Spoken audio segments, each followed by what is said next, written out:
Welcome to Hidden Gems of Nature. This segment on equipment is just about cooking equipment. I'll just share some insights on cooking equipment. Again, been backpacking since I was 9. When I was 9, they didn't have most of this equipment. And we used a keyhole fire. If you understand what that is, it's the old-fashioned keyhole with a circle and a square on one end. We would put down on the square end a grill that we would backpack in with, and then we'd have the fire in the middle, move the coals over underneath the square end, and on that griddle we would put just a frying pan that we bought or a pot to boil water in. And one of the tricks for using that over a fire is you soak the bottom of your pot, and it keeps it from turning black, or it easily washes off the soot that comes from the fire.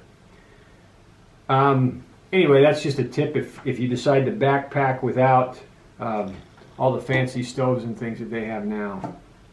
And it does make it a lot lighter, I'll tell you that. Just a couple of things. Again, I think I bring this up in every one of these. Get your backpacking checklist or your camping checklist. There's a whole section here on camp kitchen. And don't forget anything that you need to take on that. Always check your list. Let me share a couple of things that have always worked for me. I like a small fry pan. What I like about this one is it's 7 inches. So you catch a 10, 11-inch fish, cut the head off and the tail off, you can fry up a fish in this really well. And just about anything else. Makes a nice skillet breakfast with eggs and potatoes and bacon, or hash browns. A couple of pots come inside. They don't even make this anymore, but you can get what they make now.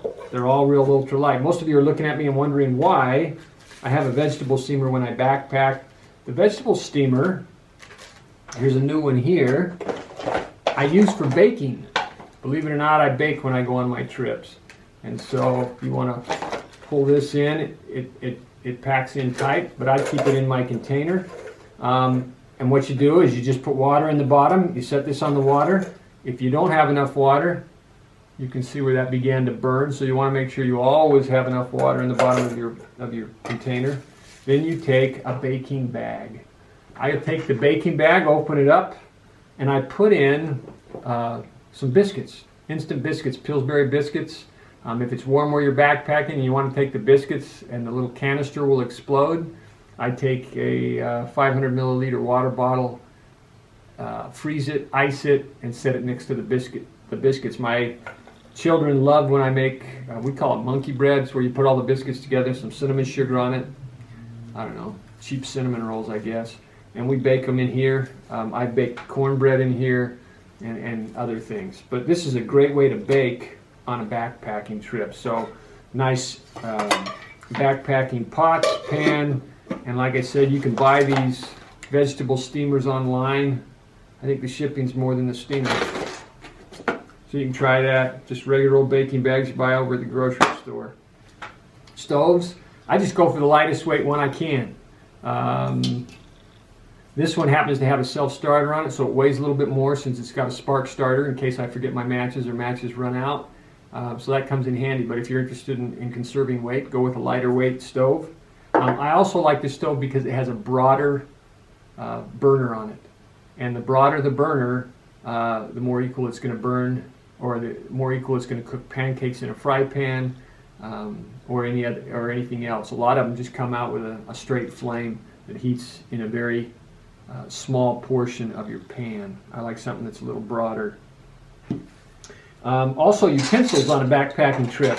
After you wash these things out, this is how we dry them. We wash all of the pans and the pots, put them in the bag, and hang this in a tree, and they just dry out. This is a great thing to take.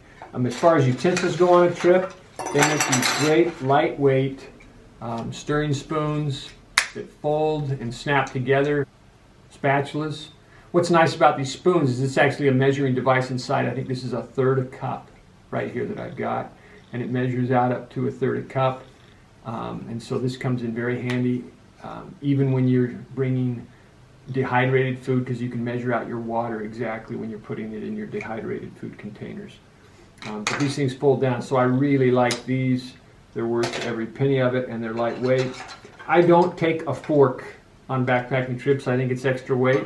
I have a knife, a pocket knife that I take, and a spoon. That's all I need. So I'm a spoon and a pocket knife is all I take to eat with.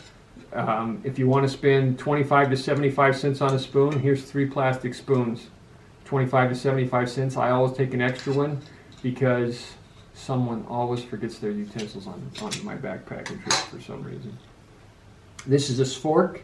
My wife got this for me. It's titanium. Since I'm a tightwad, she was the one who had to spend the money on the nice equipment. But these are super nice as well. Okay, but those are the utensils I would recommend and use. One last item, you can buy these little sterno sticks, fire starter if you've got a lot of rain. I've only had to use these once, but boy did it come in handy on the trip that we needed them on. They're great, handy to use. You can make your own homemade fire starters. These are triple matches dipped in paraffin wax. You scratch the lid off of them, or the tip off of them, start them with the white tip, and they burn for a long time with that paraffin on them. And you can use these in the fire as well. So these are great homemade fire starters. Also, these come with the MSR stoves and the MSR equipment, or any other equipment you might buy. They're great lightweight pan handles. And that's about it for specifics on a kitchen or camp kitchen. But again, use your list. There's all kinds of neat ideas out there.